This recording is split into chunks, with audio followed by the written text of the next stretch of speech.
Good afternoon. Thanks for coming out. My name's Matt Crowe. I'm a technical account manager with Tanium, and I'm going to give a talk today about something that's been illuminated in my 1 year so far here with Tanium, but also throughout my career previous to that, around the fight that we have internally at all of our companies and our places of work that we work at. As I mentioned, I've been about 15 or 16-year veteran of security, live in the Detroit area there. And my early years, I did a lot of consulting and worked for one of the big antivirus companies and worked on site, kind of managing and operating, designing a lot of equipment. And this was in the early 2000s.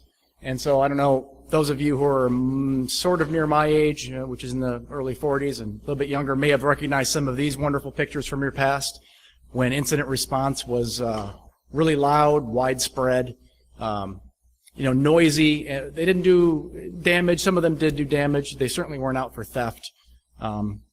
Here's my particular favorite, the Melissa Love letter that some of you older folks in the room may remember very fondly. Yeah, I had to search the internet for this one. Yeah, I searched for mid-2000s viruses, and Google shot me this one. So these were widespread, aggressive, and noisy. And then, as we all know from this room now, this is no longer the case with threats that we face in the internet. Right? They're not noisy. They are can be widespread. It can be extremely damaging, and they are really aimed around cyber criminals and cyber theft type activities. So what is the state of where we're at now? Again, showing my age. Those of you under 35 may not get any of the picture references in this entire presentation. I apologize for that. Look it up on Netflix. One of the best movies ever made, ever. So what are we now? What's happening right now in the industry? I took some time to look earlier this year at the Verizon breach report that came out. Anyone that hasn't looked at the Verizon breach report should go take a look at it. It's filled with incredible information, not just from a perspective of what's happening in the industry, but also some very detailed statistics that I think illuminates a lot of opinions, a lot of thoughts in people's minds when they actually take a look at them. So this one here is actually the time to compromise, and this percentage on the left that you see is actually the percentage of respondents that said it takes days or less. And the top is the time to compromise, and the bottom is the time to discover those compromises.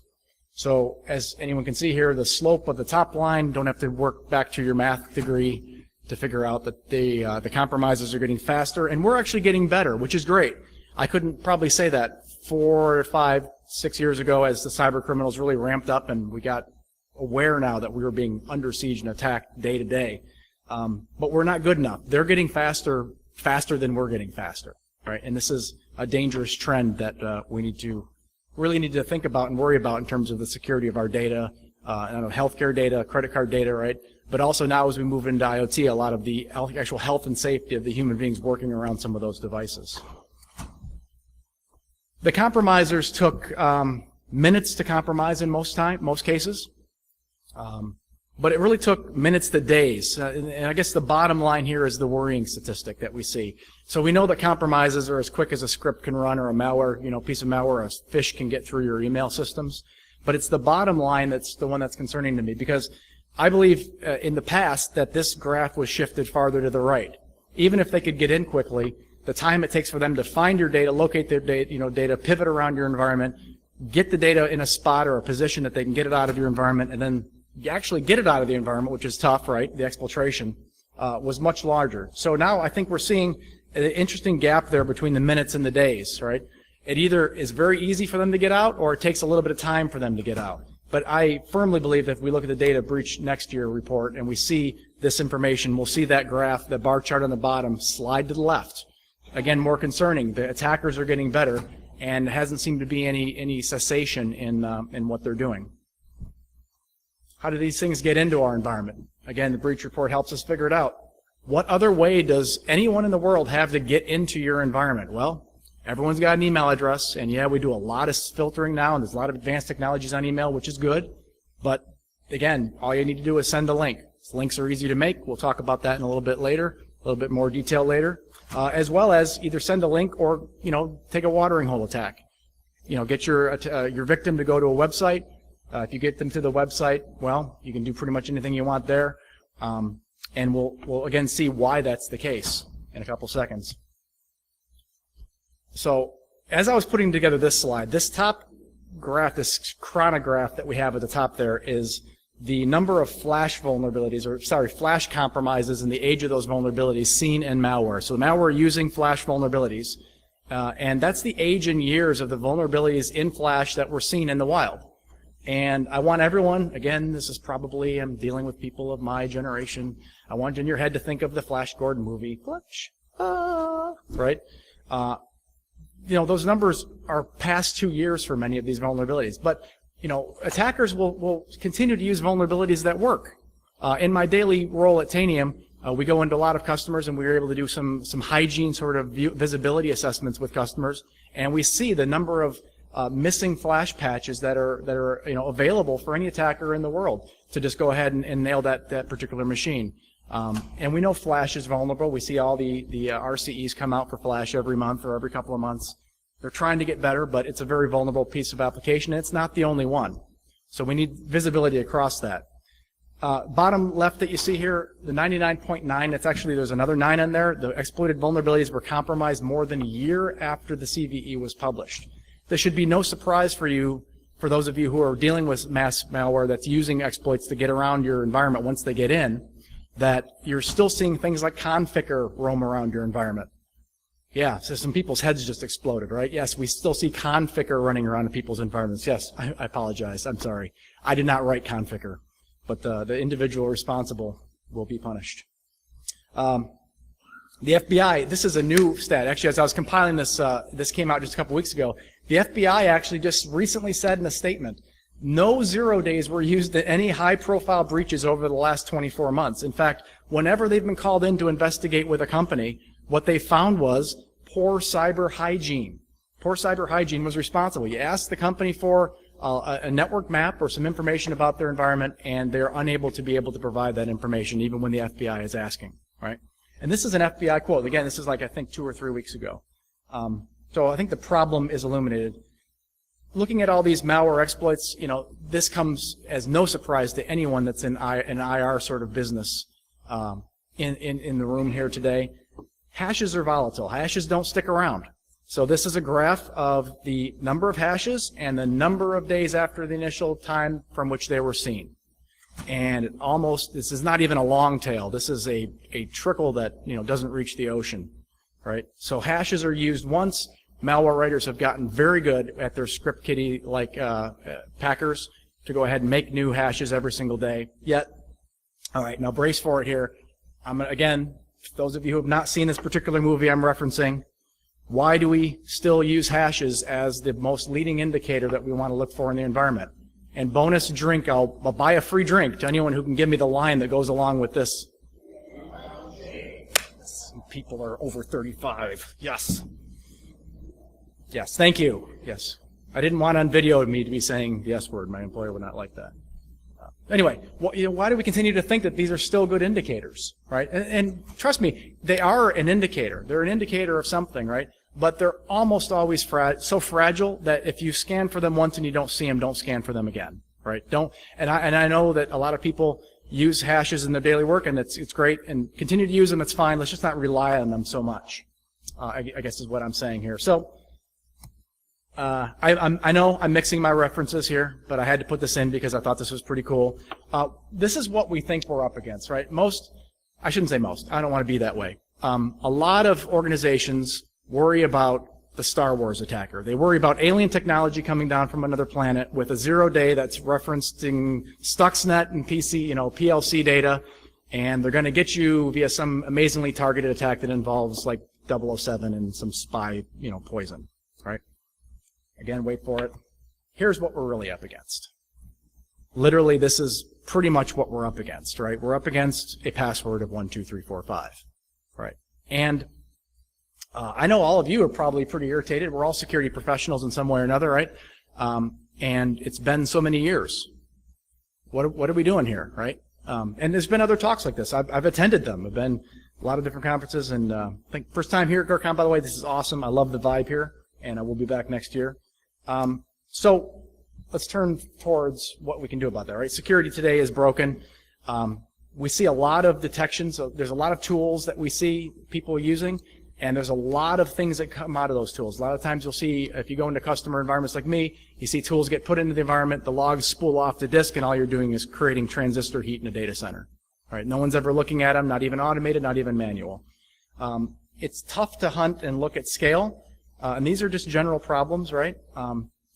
It's tough to remediate at scale. People are very worried. You talk about patching, and there's legitimate concerns around patching, right? There's legitimate concerns about breaking things, and but there's a reason why we have to patch, and we have to get a lot better at doing it and make it more of a focus. And there's a high barrier to really operationalize security, again, because of the need for uptime in the environment. So what can we do? We can move to plaid mode, which I think is the obvious choice. Everyone here in this room would have said it who's over 35. Really, it starts with knowing yourself, and that's why the title of this talk. SANS published the guideline for how to start in security in an enterprise, in a company environment, even a home environment, really. I mean, think about it, right? They said it 20 years ago, and the first 4 are the most relevant ones, and they remain so today.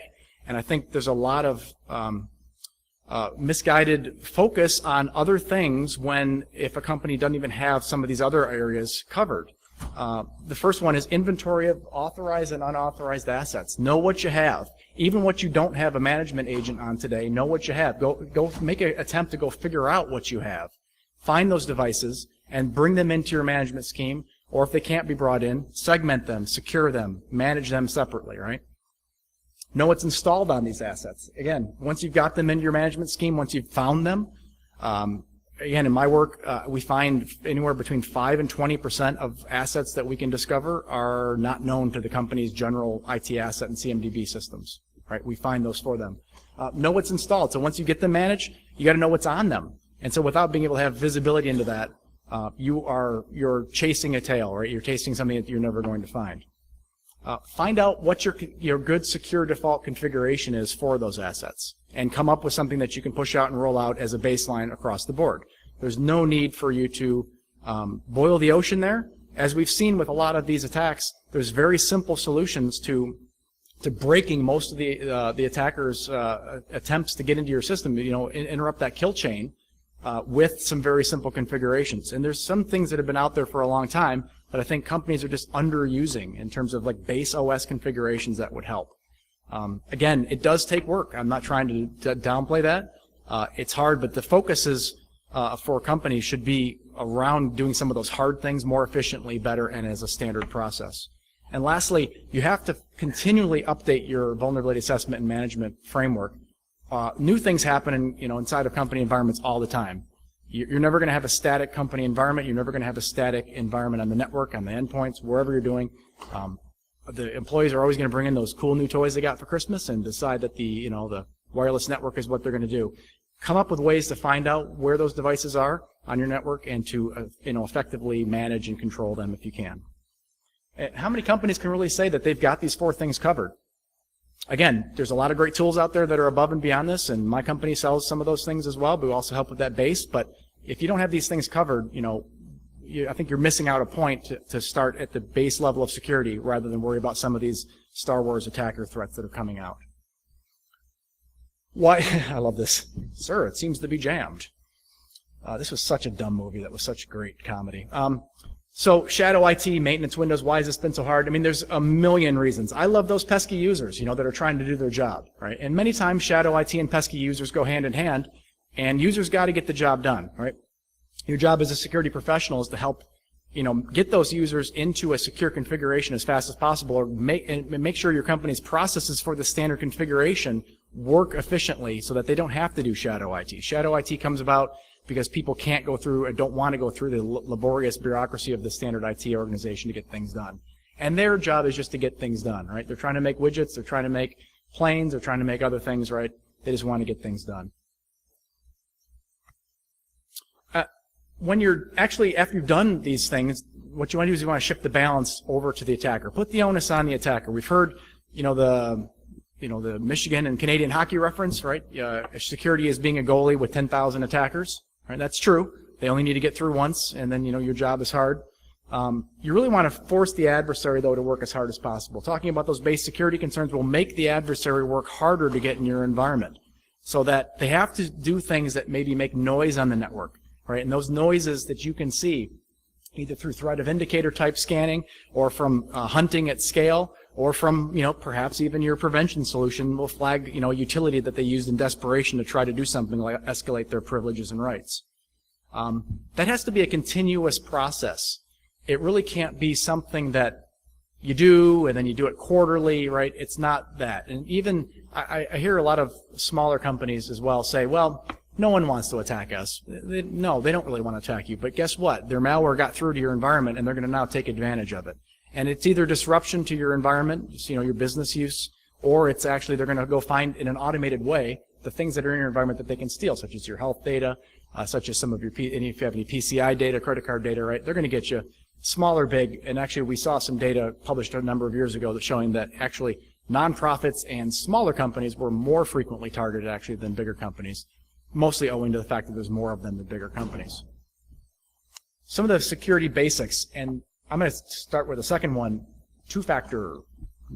That's a basic security control, and it's necessary today. Let's move away from two-factor using SMS. Go take a look at any of the recent security blogs from people that have been nailed and hacked with SMS-based. There was just a great one actually last week talking about some of the ways that an attacker called Verizon, impersonated them, got their phone number, actually ported over to another carrier, and then started abducting. It was Coinbase that had that attack.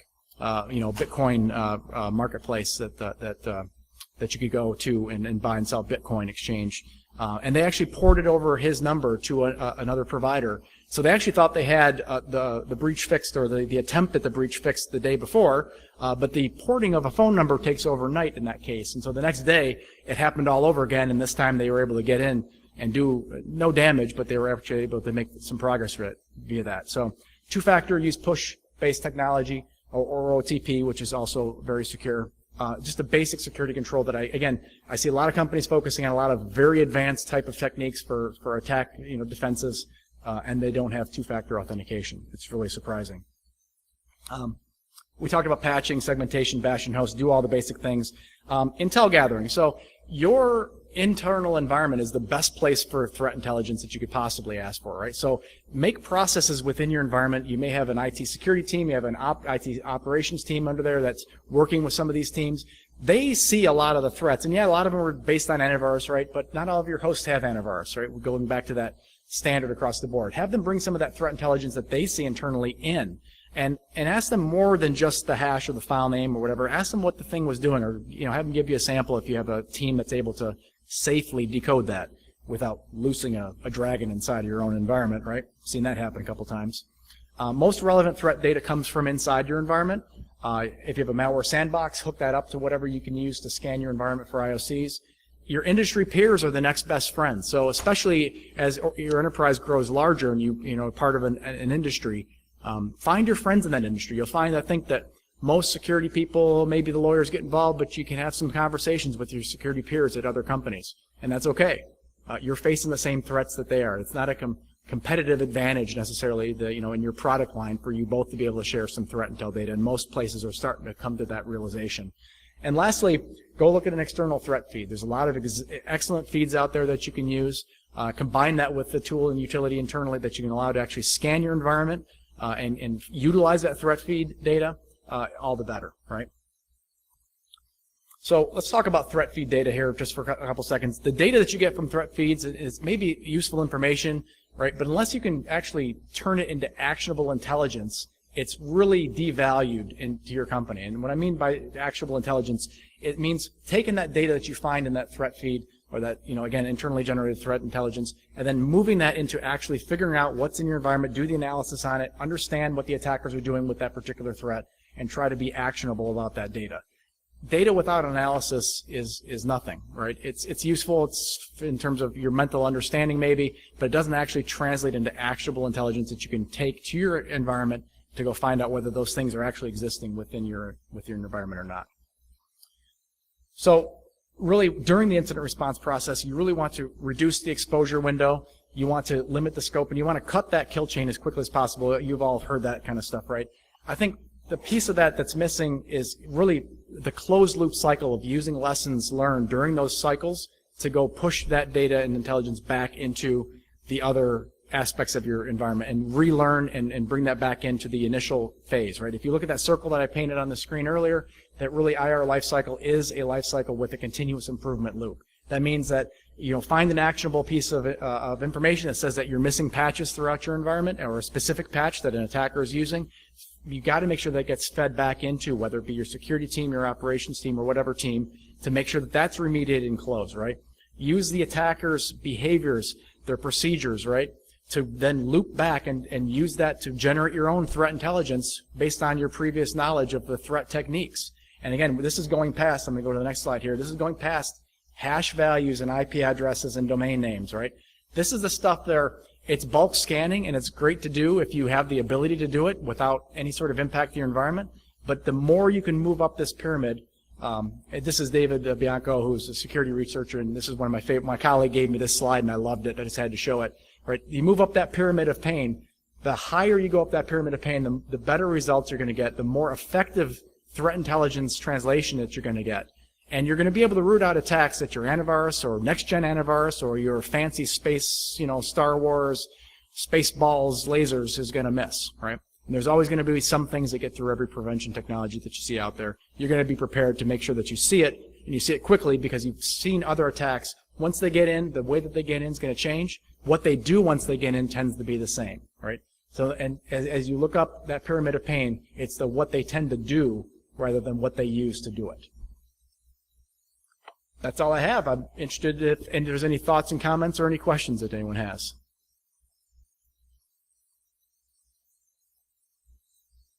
Yes, sir.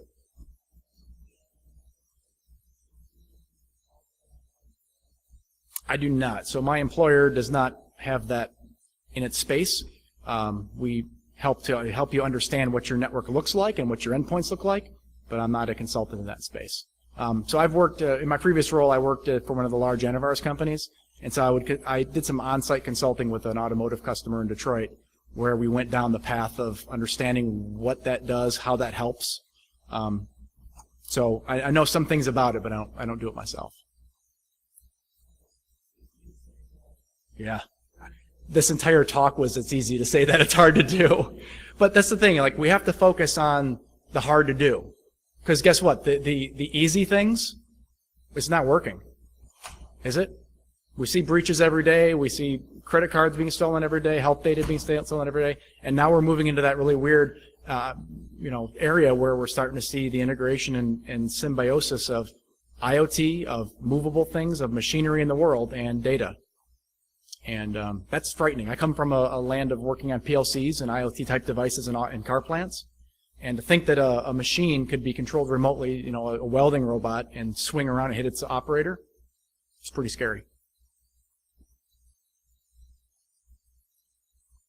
Yes, sir.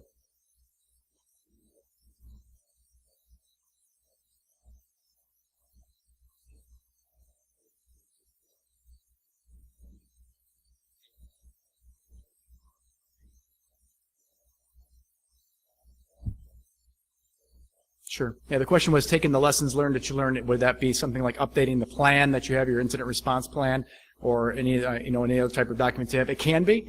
It can be updating the procedures that you and your IR team use internally to accommodate the new ways that some of the threats are coming at you, or it could just be as tactical as taking the information that you've seen, the threats and methods of that particular attack, and feeding that back into the tooling you use to look for those attacks in the future. It really needs to be all of those things.